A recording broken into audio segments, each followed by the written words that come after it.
sejam bem-vindos ao Mundo na Zona, o nosso programa de política internacional aqui no canal do Zona Curva. Eu sou Giovana Branco, eu sou doutoranda em ciência política e pesquisadora de política externa russa, e hoje eu tô aqui para falar sobre os principais acontecimentos dos últimos dias, a começar pelo principal acontecimento desse último final de semana, que foi a eleição para o Parlamento Europeu. O resultado dessa eleição foi realmente bem surpreendente. Nós, analistas, ficamos surpresos, de fato, com a ascensão dos partidos de extrema-direita, principalmente os partidos na França, na Áustria e na Alemanha. E então a gente vai agora analisar quais são as consequências dessa eleição para o Parlamento Europeu, que aconteceu nos 27 países da União Europeia e atingiu mais de 180 milhões de pessoas no continente europeu. Os grandes destaques da eleição para o Parlamento Europeu realmente foi a ascensão dos partidos de uma direita mais radical e da extrema-direita. Mas é preciso dizer que esses partidos, embora tenham ganhado bastante cadeiras no parlamento, ainda não conseguem constituir uma maioria absoluta. O centro ainda permanece de fato sendo a maioria, principalmente a democracia cristã, de alguma forma conseguindo ali manter a estabilidade no Parlamento Europeu. Mas de fato chamou muito a atenção essa ascensão dos partidos, principalmente na França e na Alemanha, mostrando algum tipo de mudança no temperamento político da União Europeia desses últimos anos. A gente já veio acompanhando em eleições nacionais essas mudanças em relação ao sentimento à extrema-direita. A gente viu, na Alemanha principalmente, mas também na França, na Itália, na Hungria e até mesmo nas eleições de Portugal, que a gente também acompanhou aqui no Zona Curva, algum tipo de fortalecimento dos países, dos partidos nos países que tinham uma noção um pouco maior da extrema-direita ou mesmo de uma direita radical. E o enfraquecimento gradual também dos partidos de esquerda. E de alguma forma foi exatamente esse o cenário que a gente viu agora nas eleições do Parlamento Europeu, com a extrema-direita ganhando muitos votos, ganhando mais cadeiras, e a direita liberal, que seria a direita mais tradicional da Europa, mais voltada ao centro, perdeu bastante espaço no parlamento, assim também como os partidos de esquerda. E, de novo, a democracia cristã, que seria o mais centro-conservador da União Europeia, permaneceu sendo maioria, permanece ainda assim com algum tipo de controle, mas não tanto como a gente esperava, que teria algum tipo de sucesso. Até 2029, a atual presidente da União Europeia, da Comissão Europeia, Ursula von der Leyen, permanece no cargo e, segundo ela, o seu partido, que é um partido ali de centro conservador, permanece sendo a âncora do Parlamento Europeu e mantém justamente a estabilidade deste sistema frente a estes partidos mais radicais que cada vez mais vêm ganhando espaço tanto nacionalmente nos países da União Europeia, como também agora de forma transnacional nesta eleição que abarca todos os membros do bloco. É preciso dizer que ainda permanece muito incerto se esses partidos de uma direita mais radical, que atualmente são divididos, são polarizados, vão ou não conseguir construir uma maioria mais ampla justamente para tentar aumentar a sua influência no continente europeu. É possível que, apesar de estes partidos ideologicamente alinhados terem ganhado mais cadeiras no Parlamento Europeu nessa eleição que aconteceu no final de semana, a gente não veja necessariamente um alinhamento em termos de proposição de políticas, mas sim uma maior polarização de partidos que têm em sua essência, objetivos muito diferentes e objetivos mais nacionalistas. Então, ainda permanece incerto se de fato veremos uma coalizão destes partidos de uma direita radical, ou se de fato eles não vão conseguir construir uma maioria a ponto de manter algum tipo de influência mais profunda nos outros partidos mais centristas ou mesmo nos partidos de esquerda. Essas eleições para o Parlamento Europeu foram marcadas principalmente pela desinformação, sobretudo no ambiente online. Nós vimos muitas campanhas que foram baseadas em notícias falsas e com certeza atrapalharam bastante no processo de escolha dos candidatos entre o público, né, o público votante principalmente, que teve acesso a essas campanhas de desinformação no mundo digital. E também foram campanhas marcadas pelos ataques violentos aos candidatos. Então, nós temos já observado essa tendência em vários cenários eleitorais do mundo, inclusive em outros vídeos aqui do mundo da Zona eu já falei sobre outros processos eleitorais que também foram bastante marcados pela violência e pelas fake news, e isso não foi diferente neste cenário do Parlamento Europeu no último final de semana, com vários candidatos sendo ameaçados durante todo o processo eleitoral. Mas o principal elemento mesmo desse resultado eleitoral foi menos sobre o resultado em si, e sim sobre uma das reações do governo francês, já que o presidente francês Emmanuel Macron decidiu dissolver a Assembleia Nacional e antecipar as eleições parlamentares na França. As votações para essas eleições antecipadas vão acontecer no final desse mês, poucas semanas antes das Olimpíadas, que vão acontecer principalmente em Paris. Então, provavelmente veremos aí uma grande agitação no cenário político francês nesses próximos meses. E, de fato, chama muita atenção essa decisão até um pouco inesperada do presidente francês. O partido dele, que é um partido mais centrista, recebeu apenas 15% dos votos para as eleições do Parlamento Europeu, que se distanciam muito dos, por exemplo, mais de 30% do partido mais radical, do qual, por exemplo, Marine Le Pen faz parte. Ela que foi a principal candidata contra a candidatura do Emmanuel Macron nas últimas eleições e muito provavelmente vai concorrer com ele também nas próximas eleições presidenciais que vão acontecer na França. Em um comunicado público, a Marine Le Pen abraçou essa decisão do Macron e disse que o partido dela, o partido de extrema-direita na França, já estaria pronto para tomar o poder no país. Então a gente ainda vai acompanhar bastante quais serão os resultados dessa eleição adiantada no parlamento francês em resposta à votação que aconteceu no Parlamento Europeu. O Macron, então, está agora apostando para ver se os franceses querem ou não um partido de extrema-direita no poder do seu país. Agora, falando sobre o Oriente Médio, a gente percebeu nos últimos dias os Estados Unidos tentando pressionar ainda mais por um cessar-fogo na faixa de Gaza.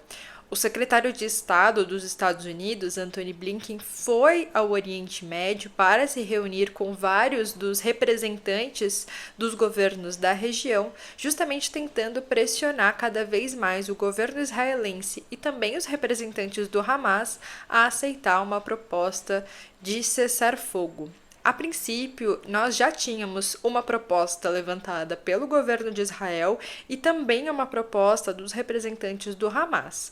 E nenhuma dessas duas propostas teria sido aceita por ambos os lados. Então, agora, o governo norte-americano estaria tentando levar uma terceira proposta, uma proposta dos Estados Unidos, que seria aceita por ambos. No sábado, Israel realizou uma operação na faixa de Gaza que resgatou 4 reféns ainda com vida que estavam presos em Gaza desde o dia 7 de outubro, quando aconteceram os ataques do Hamas e o sequestro de centenas de israelenses.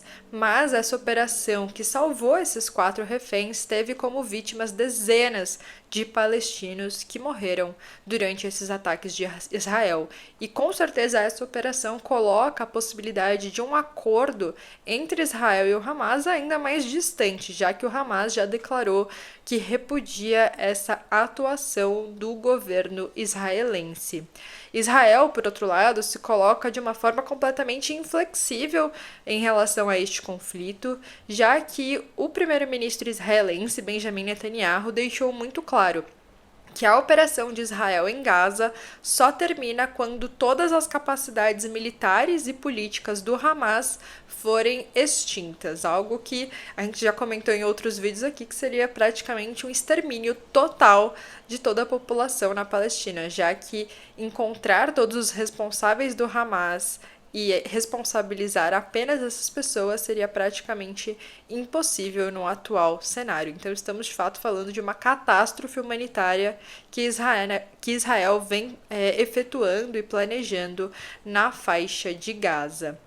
Nós também temos visto o quanto que o governo Netanyahu se pressiona por conta de alas mais radicais do seu governo, justamente defendendo a continuidade do conflito, apesar das pressões internacionais cada vez mais contrárias à atuação de Israel na faixa de Gaza. Inclusive, em protesto a essa atuação do governo Netanyahu, um dos seus opositores, o Benny Gantz, que é um dos principais rivais do Netanyahu dentro de Israel, decidiu deixar o governo formado de forma emergencial durante o conflito, justamente por não concordar com a forma que Netanyahu vem atuando na faixa de Gaza. Nesses últimos dias, os Estados Unidos, justamente tentando pressionar ainda mais o governo israelense a parar com as hostilidades contra os palestinos, levou uma proposta de cessar-fogo ao Conselho de Segurança. E essa proposta foi aceita, foi a primeira proposta nesse sentido que foi aprovada no Conselho de Segurança. Em outros vídeos aqui eu inclusive já falei sobre uma guerra entre grandes potências que estava acontecendo justamente no âmbito do Conselho de Segurança em relação ao conflito no Oriente Médio, mas nos últimos dias nós vimos pela primeira vez uma aprovação de cessar-fogo. Nós tivemos 14 votos a favor da proposta dos Estados Unidos e uma abstenção, que foi a abstenção da Rússia, e, portanto, esta proposta foi aprovada. É preciso dizer também que o Conselho de Segurança e as suas decisões têm um caráter que é obrigatório. Portanto, todos os países que fazem parte da ONU devem cumprir com as decisões do Conselho de Segurança, diferente, por exemplo, da Assembleia Geral, que discute de uma forma muito mais democrática quais são os temas relevantes do sistema internacional, mas cujas decisões têm um caráter apenas recomendatório. Israel ainda não se pronunciou sobre essa decisão do Conselho de Segurança, que teoricamente ela seria obrigada a cumprir, seria obrigada com o cessar-fogo, mas é possível que, caso Israel desrespeite o cessar-fogo aprovado no Conselho de Segurança, os países do Conselho utilizem a força para impor este cessar-fogo. Então, nós veríamos, caso Israel não siga com essa proposta, uma possível intervenção no Oriente Médio dos países do Conselho de Segurança, com a capacidade de, por exemplo, escalar esse conflito bastante. Ainda é algo para a gente acompanhar no longo prazo, mas finalmente nós tivemos essa decisão do Conselho de Segurança que caminha, pelo menos lentamente, para a resolução do conflito. E para finalizar o nosso vídeo, eu gostaria de falar sobre os primeiros 6 meses do governo de Javier Milei na Argentina. Milei entrou com uma proposta muito radical para o governo argentino e desde que assumiu o governo no final do ano passado, ele vem efetuando a chamada teoria de choque, tanto na economia quanto no próprio governo do país sul-americano. Algumas das medidas que Javier Milei já tomou na Argentina foram, por exemplo, o corte de quase metade dos ministros do país, assim como também a desvalorização do peso da moeda argentina e também no corte de subsídios que o Estado realizava em relação aos combustíveis, o que vem gerando uma grande crise no nosso país vizinho. O controle da inflação é um dos principais objetivos do novo governo da Argentina, já que a inflação já atingiu patamares acima dos 200%, algo completamente descontrolado, muito diferente do que a gente percebe em outros países do mundo e que mostra justamente o quanto que a economia argentina estaria absolutamente desregulada. Nestes primeiros 6 meses de governo de Javier Milei, nós já temos evidências de que a economia argentina contraiu, principalmente devido à queda na taxa de consumo dentro do país, o que é uma notícia ruim, principalmente para a população mais vulnerável da Argentina, que vem enfrentando bastante dificuldade de manter algum patamar mínimo de vida, principalmente no acesso a alimentos. Alguma das principais propostas durante a campanha do Milei foi, por exemplo, a dolarização da economia e a extinção do Banco Central na Argentina.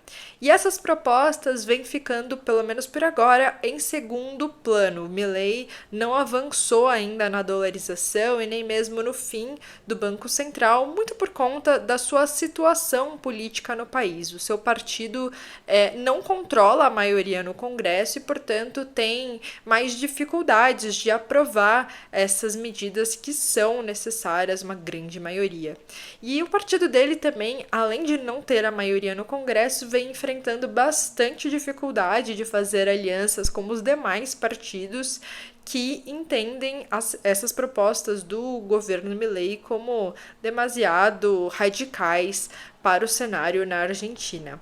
Além disso, nós também vimos uma certa dificuldade na aprovação de alguns pacotes levantados pelo governo do Javier Milei. O seu primeiro pacote não foi aprovado, que propunha principalmente a privatização de várias empresas estatais ligadas, por exemplo, a ferrovias, distribuição de água, linhas aéreas, também serviço postal.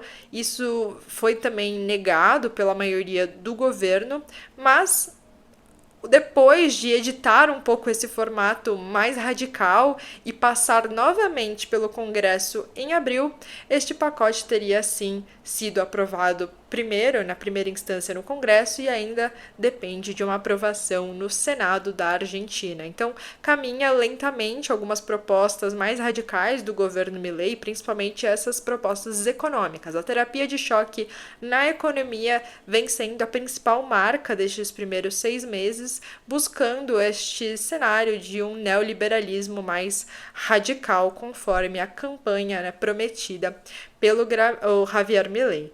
Nós também vemos observando nesses primeiros 6 meses uma grande oposição política, principalmente dos sindicatos, que se preocupam bastante com a condição dos trabalhadores na Argentina, que vem, de novo, enfrentando muita dificuldade de fazer valer o valor dos seus salários, e as condições justamente de vida que vão se deteriorando no país a partir dessa total desregulação da economia na Argentina. A administração do Javier Milei fez algumas reformas bem radicais, conforme eu já comentei aqui, mas não tão rapidamente quanto esperado. A princípio, segundo a campanha do Milei, tudo isso seria feito de uma forma muito simples, muito rápida e muito direta, com uma transformação total da realidade econômica e política na Argentina. Mas, quando chega no poder, Milei agora percebe o quão difícil é ultrapassar alguns processos políticos e que essas reformas não podem ser impostas simplesmente pela sua vontade. Além de tudo isso, esses primeiros 6 meses também foram marcados por grandes manifestações contra o governo e um medo quase generalizado destes protestos em massa, principalmente oriundos da queda do poder de compra da população. Com a queda na qualidade de vida e a impossibilidade de manter estatutos mínimos de qualidade, é possível sim que a gente veja cada vez mais insurgências populares surgindo contrárias ao governo na Argentina. Mas, em contraposição a tudo isso, o Fundo Monetário Internacional, que já emprestou à Argentina uma quantidade de dinheiro maior do que a qualquer outro país do sistema internacional, disse que a performance do governo argentino foi muito melhor do que o esperado nesses primeiros 6 meses e que finalmente o programa econômico no país está de volta aos eixos, com políticas de cortes de gastos públicos e aumento da austeridade fiscal. Então, de alguma forma, essas políticas do governo Milei agradaram o FMI, que vem observando de perto o desenrolar dessa terapia de choque no governo da Argentina. Espero que vocês tenham gostado do vídeo de hoje. Se tiverem qualquer dúvida sobre esses temas, comentem aqui embaixo. E também, se tiverem qualquer sugestão para o vídeo da semana que vem, é só falar por aqui. Muito obrigada e até o próximo vídeo.